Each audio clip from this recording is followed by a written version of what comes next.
اچھا اب یہاں چٹکلے کی امید مت کرنا، لطیفے نہیں، ہمیں قرآن اور حدیث کو سمجھنا ہے۔ اور میں تو 100 کی سپیڈ سے بھی بول سکتا لیکن کوئی مقصد آپ کا نہیں ہوگا۔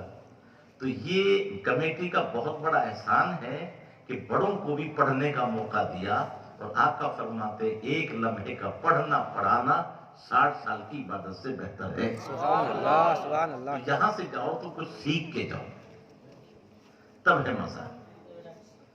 اور سیکھنا اس لیے کہ عمل کریں۔ تو ابھی آپ محفل میلاد، اس سے پہلے جشن میلاد مصطفیٰ آپ نے منایا، بے شک۔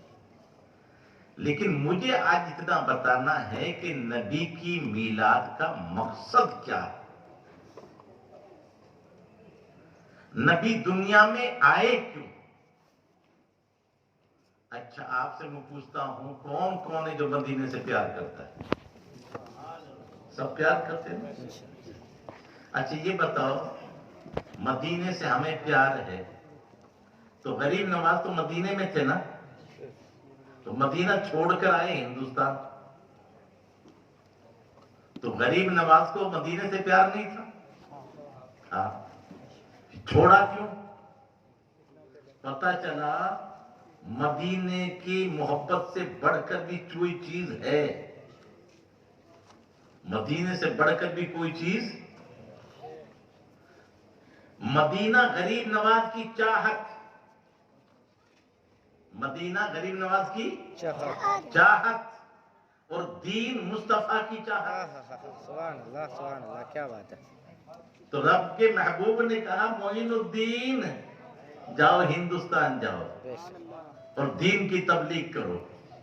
تو تب دین کیا ہے، خدا کس سے راضی ہے اور کس سے، ارے بولو بھائی۔ ایک بات اور بتا دوں میں، کیونکہ میں زمین سے جڑا ہوا آدمی ہوں، مجھے معلوم ہے ہمارے بھائی، اس لیے میں اتنی اونچی بولی نہیں بولوں گا کہ بم سر بن کے جائے۔ دین اور دنیا یہ جملہ غلط ہے، دین اور دنیا کا مقابلہ نہیں ہے۔ کیا ہے؟ دین ہے ایک پودا، جس کو یہ پیڑ ہے نا، اس کے موڑ کو کہتے ہیں دین، اور اس میں ٹہنیاں جو آتی ہے نا، اس میں ہے 2 ٹہنی، ایک ہے دنیا، ایک ہے آخرت۔ ایک کیا ہے؟ دنیا، ایک کیا ہے؟ اور اس کے موڑ کا نام کیا ہے؟ دین۔ دین ہے اصل، پھر اس میں سے 2 ٹہنیاں نکلی، ایک دنیا ایک آخرت۔ پیدا ہونے سے مرنے تک دنیا، مرنے سے لے کے جنت تک آخرت، اور ان دونوں کے قانون جو سمجھائے وہ دین۔ تو دین کیا ہے؟ اللہ کے قانون جن کے ذریعے زندگی گزاری جائے، اور وہ کون لے کر آئے ہیں؟ ہمارے نبی۔ ارے بولو کون لے کر آئے ہیں؟ ہمارے نبی، ہمارے نبی۔ اچھا اب میں اتنا اور آپ سے بتا دوں، یہ دین پر ہمیں عمل کرنا ہے نا، تو زندگی بھی گزارے تو کیسے؟ جو شریعت نے بتائی۔ جو آزاد ہے وہ مسلمان نہیں، اور جو مسلمان ہے وہ آزاد نہیں۔ چھوٹی سی بات کہوں، آپ اپنی مرضی سے سو سکتے ہو کیا؟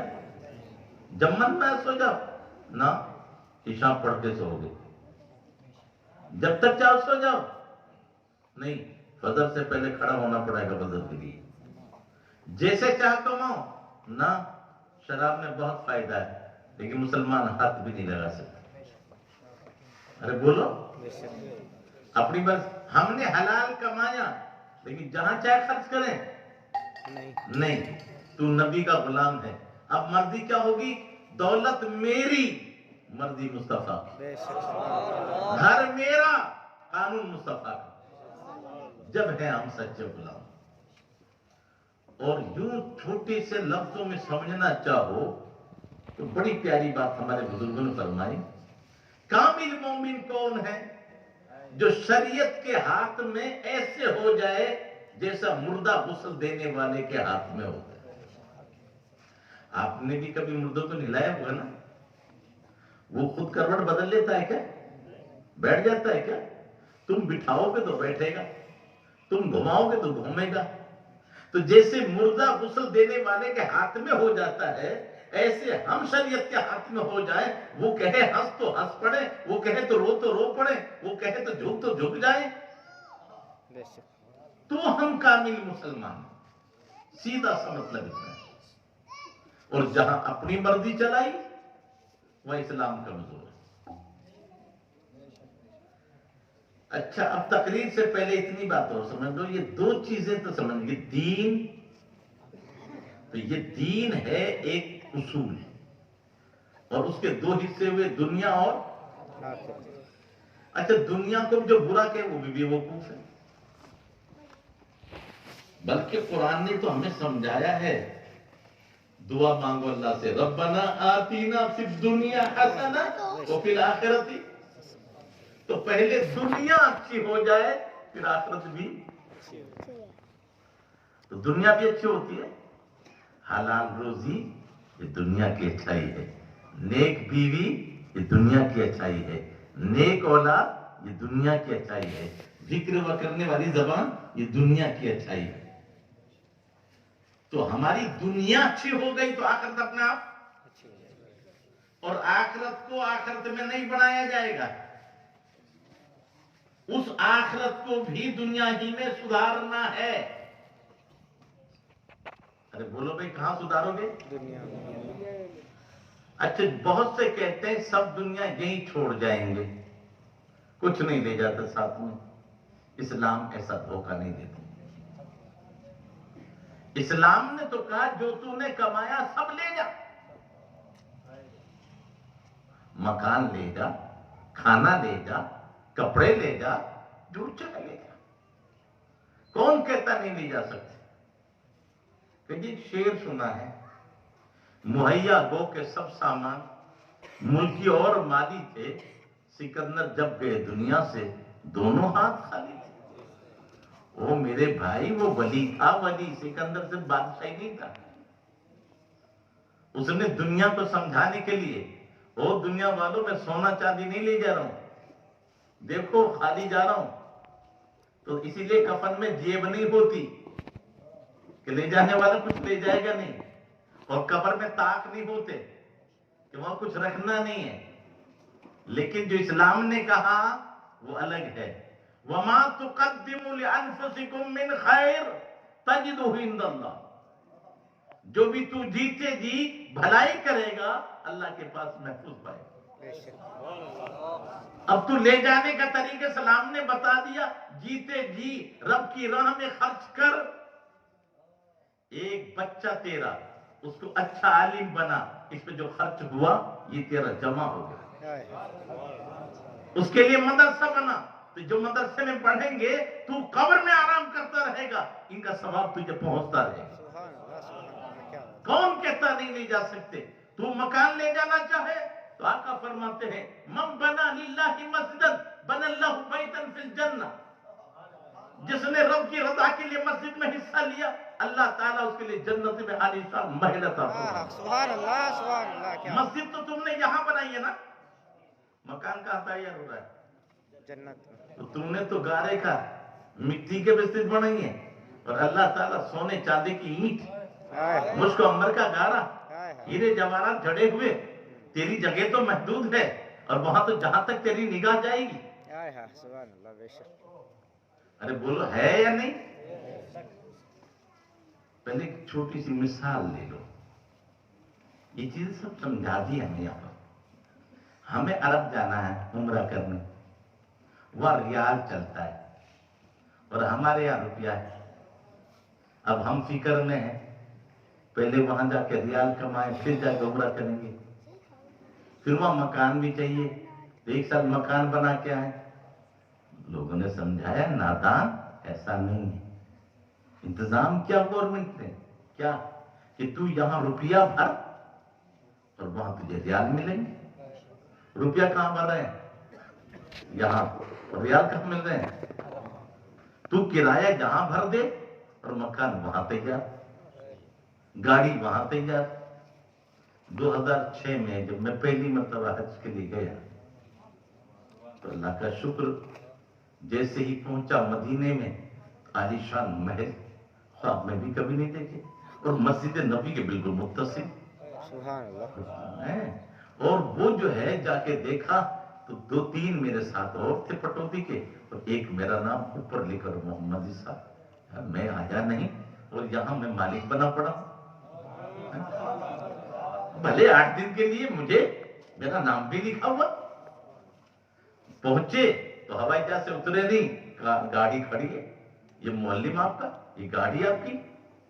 ابے ہم نے یہاں جمع کیا، وہاں سارے انتظام ہوئے، یہ دنیا کا حال ہے، پھر رب کا کام۔ کیا بات، کیا بات ہے، بے شک، تو یہاں جو جمع کرے گا وہ وہاں، یہ قرآن ہے، وَمَا تُقَدِّمُوا لِأَنفُسِكُم مِّنْ خَيْرٍ تَجِدُوهُ عِندَ اللَّهِ۔ یہاں تو 100 کے 10 ملے، ہم 100 روپے جمع کریں ادھر 10 ہی ملے، مولا ادھر کیا ہے؟ میرے بھائی قرآن ہے، شک کرے مسلمان نہیں۔ کیا پیاری بات کی، مثل حبۃ، جو تم اللہ کی راہ میں خرچ کرتے ہو نا، اس کی مثال ایک دانے کی ہے۔ کیا کرم ہے مولا تیرا، کیسے سمجھایا ہے۔ آپ تو زمیندار جانتے ہو، بھلے شہر میں رہتے ہو، ایک دانہ، اور اس کو ہم نے زمین میں بویا تو یوں ہی بو دو گے ڈائریکٹ؟ اچھا اوپر پھینک دو، چڑیا چگ جائیں گی۔ کیا کرنا پڑے گا مولانا صاحب؟ پہلے جوتنا پڑے گا کھیت کو، کیوں؟ نرم ہو جائے، سختی میں کچھ پیدا نہیں ہوتا۔ اچھا میری بات کو مذاق نہ سمجھو، یہ قرآن کے جو بھائی تھے نا اس کو میں سمجھا رہا ہوں، اور تھوڑا ذہن میں بٹھاؤ۔ سخت زمین میں پیدا تو ہل چلا کر اس کو کیا کر لو، اور اونچ نیچے تو میچ کر کے برابر کر لو، اور اگر ڈھیم ہے تو وہ جم جائے گا، اس کے نیچے دب جائے گا، نہیں اٹھائے گا، تو اسے پھوڑ دے۔ اور جھاڑ جھونکتے ہیں تو صاف کر لے، سوڑ کر دے، یا سوڑ کرنا کہتے ہیں، سوڑ کر دے، اور پھر نیچے بو، اوپر نہیں۔ اور یہ تیرا کام ہے۔ اب اللہ کی ذات پہ بھروسہ کر لے، اب انگلی سے مت نکالنا، اب اللہ کی ذات بھروسہ کر۔ تو دانا ایک ڈالا، اللہ نے اس کا پودا اگایا۔ میں نے کہا قرآن کی مثال ہے، مثل حبۃ انبتت سبع سنابل، ایک دانے کے ایک پودا ہوا، اس میں جھنڈ بنے، 7 بالیں آئی، فی کل سنبلۃ 100 حبۃ، اور ہر بال میں 100 دانے، تو ایک دانے کے کتنے دانے ہو گئے؟ حساب میں کمزور ہو گئے۔ ایک پودا، دانا کا ایک پودا نکلا، اس کا جھنڈ بنا، 7 سنابل، کتنی بالیں آئی اس میں؟ 7۔ یہ تو گیہوں کی بات ہے، باجرے کی تو بات ہی نہیں کر رہا ہوں، اس میں تو سینکڑوں بال آ جائیں گے، اور پھر ایک بال میں ہزاروں دانے ہوں گے۔ یہ قرآن نے جو مثال دی ہے نا، پہلے اسے سمجھ لو۔ 7 بالیں، ہر بال میں 100 دانے، تو ایک گیہوں کا دانا گیا تو کتنے آئے؟ مٹھی بھر پھینکا، بوری بھر کے لائے۔ اب ایسا ہوتا ہے کہ نہیں ہوتا؟ تو اب میں پوچھتا ہوں، چارہ تم نے بویا تھا کیا؟ یہ الگ سے آ گیا۔ جب یہ بات سمجھ میں آ گئی تو تیرا دل یہ بھی کھیتی ہے۔ لقمان حکیم اپنے بیٹے سے نصیحت کر، دل بھی کیا ہے؟ تو یہ سخت رہے گا تو اس میں کچھ ہوگا؟ تو نرم ہو جاؤ۔ ہم دوسروں سے تو بحث کے بات کریں، اور جہاں مسکرانا چاہیے وہاں لال پیلے ہو جائے، تو بیوی زیادہ حقدار ہے ہماری ہنسی کی، اور غیروں سے جو ہنستے وہ حرام ہے۔ غیر کی عورت سے تو ہنس کے بات کرنا، دیکھنا بھی حرام ہے۔ تو جہاں حرام ہے وہاں تو مسکرا کے بات کر رہا ہے، اور جہاں مسکرانا عبادت ہے وہاں تو لال پیلا ہو کے جا رہا ہے۔ اور عورتوں کا بھی حال یہ ہے کہ دوسروں سے بات کریں تو ہنس کے، اور گھر کا آ جائے تو سمجھو سڑا ہوا بینگن ہے، چہرہ مرجھا جائے۔ جبکہ شان کیا تھی؟ سفر سے لوٹ کر رکھے جو گھر میں پہلا قدم، کھلے جو پھول سے بچے، تھکان بھول گئے۔ بے شک بے شک آقا فرمائے سب سے بہتر بیوی وہ ہے جو پیچھے سے حفاظت کرے، اور جب شوہر آئے تو بن سنور کر تیار رہے، اور شوہر کو دیکھ کر مسکرا جائے تاکہ وہ خوش ہو جائے۔ تو یہ جنتی عورت کی پہچان۔ سبحان اللہ کیا بات ہے۔ باپ کے لیے زیور نہیں ہے، گدڑی میں بھی لال ہے۔ بھائی کے لیے زیور نہیں ہے، پھٹے کپڑوں میں بہن ہے۔ زیور صرف شوہر کے لیے۔ مرد کے لیے سونا حرام، چاندی حرام، ریشم حرام، مہندی لگانا حرام، لیکن عورت کے لیے یہ جائز۔ وجہ کیوں ہے؟ شوہر مجاہد ہے، کما کے آئے، گھر پہ آ کر ایک خوبصورتی دیکھے تو خوش ہو جائے، اور جب اپنے گھر میں ساری خوبصورتی دیکھے تو غیر کی طرف اس کی نگاہ نہ اٹھے۔ تو یہ عورت اگر گھر میں شوہر کی خاطر لباس بدلتی ہے، زیور پہنتی ہے، پوری رات عبادت کرنے سے زیادہ ثواب۔ سبحان اللہ۔ لیکن وہی عورت اگر باہر جاتی ہے تو قرآن کہتا ہے محبوب کہہ دو ان سے چھپا لیں، زینت کو کیا کر لیں؟ کیوں؟ جو شوہر کے لیے رحمت ہے وہ دوسروں کے لیے زحمت ہے۔ غیر دیکھیں گے تو پاپی ہوں گے، وہاں ان کی نگاہ بہکے گی، چھپا لے۔ آج کیا ہے؟ شوہر کے لیے کوئی کرتی ہے سنگار، اور جب بازار جانا ہوتا ہے تو اگر خدا کرے جھوٹ نہ ہو تو آج کل میک اپ ایسا چل رہا ہے، ایک مرتبہ کا جو میک اپ ہوتا ہے نا بازار جانے کا یا کبھی رشتہ داری جانے کا، تو ایک 300-400 روپے کا فون ہوتا ہے کم سے کم۔ میک اپ کم سے کم کہہ رہا ہوں، یہ مذاق نہیں ہے۔ اور ایک اگر 300-400 روپے پڑوس میں دے دو تو ہنڈیا تیار ہو جائے۔ اسی لیے کسی نے کہا ہے جلے ہوئے دل نے، شوہر کی ساری عمر کی کمائی سمیٹ کر، شوہر کی ساری عمر کی کمائی سمیٹ کر بیوی جوان ہو گئی کیچڑ لپیٹ کر۔ کیا ہے کیچڑ نہیں؟ تو میرے بھائیوں، اسلام نے کہا ہے زینت اپناؤ، اور جو چاہے زینت کو بڑھا لے۔ کیا مطلب؟ آقا آپ کی امت جنت میں بہت ہوگی، کیسے پہچانیں گے؟ فرمایا میری امت کے اعضائے وضو چاند سے زیادہ چمک رہے ہوں گے۔ اب جو چاہے اپنی چمک بڑھاؤ، باوضو ہمیشہ رہو، غصہ نہیں آئے گا، شیطان حملہ نہیں کرے گا، اور تم لیٹے بھی رہو گے تو فرشتے نیکیاں لکھتے رہیں گے۔ سبحان اللہ کیا عمل بہت کم اور فائدہ یہ ہے۔ حدیث پاک میں یہاں تک ہے اگر باوضو آپ سوئے تو سب کی روح عرش پہ جاتی ہے، جو بے وضو سوتا ہے اسے روک دیا جاتا ہے، روک تو سجدہ نہیں کر سکتا، اور جو باوضو سوتا ہے وہ سو زمین پہ رہا ہے، سجدہ عرش پہ کر رہا ہے۔ سبحان اللہ۔ اور اگر اس رات میں انتقال ہو گیا تو شہید کی موت مرے گا۔ کتنا آسان ہے۔ یہ چیزیں ہمیں اپنے بچوں کو سکھانی ہے۔ تو اسلام نے ہمیں کچھ چھپا کے نہیں رکھا۔ تو اب دل ہماری کھیتی، اسے نرم کر لے عبادت سے۔ اس میں تکبر کا جو ڈھیم ہے نا اسے عاجزی کے ہتھوڑے سے پھوڑ دے، اور اگر اونچ نیچ ہو جائے تو کسی بزرگ کے ہاتھ سے اسے صاف کروا لے۔